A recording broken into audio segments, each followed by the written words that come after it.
రామాయణం ఉపోద్ఘాతం. రామాయణం అంటే రాముడు చూపిన మార్గం అని అర్థం. రాముడు నడిచిన మార్గమని అర్థం. శ్రీరాముడు సాక్షాత్తు శ్రీమన్నారాయణుడు అని పురాణాలు చెబుతున్నాయి. రావణ సంహారం కోసమే ఆయన రాముడిగా జన్మించాడని స్పష్టం చేస్తున్నాయి. రాముడిగా మానవరూపంలో జన్మించిన నారాయణుడు ఒక మానవుడిగానే అనేక కష్టనష్టాలను అనుభవించాడు. మానవుడిగానే తన శక్తి సామర్థ్యాలతో కావలసిన వాటిని సాధించుకున్నాడు.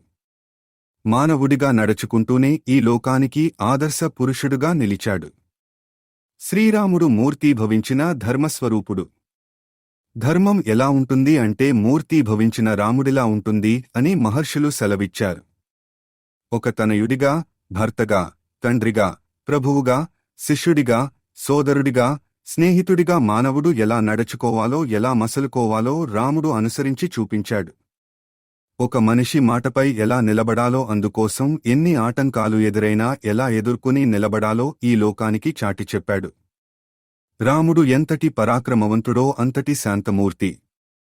క్షమించడం ఆయనకి తెలిసిన మొదటి విద్య. తాను అడవుల పాలు కావడానికి కారకురాలైన కైకేయిని రాముడు పల్లెత్తు మాట కూడా అనలేదు. సీతాదేవిని అపహరించి తనని అనేక ఇబ్బందులకు గురిచేసిన రావణుడికి మరోసారి ఆలోచించుకుని రమ్మని చెప్పి గడువు ఇచ్చిన సహనశీలి. రావణుడి సంహారం, విభీషణుడి పట్టాభిషేకం రాముడి ధర్మనీతికి అద్దం పడతాయి. రాముడు హనుమంతుడిని ఆత్మీయంగా ఆలింగనం చేసుకున్నాడు. గుహుడును గుండెలకు హత్తుకున్నాడు. శబరిని ఆప్యాయంగా అక్కున చేర్చుకున్నాడు.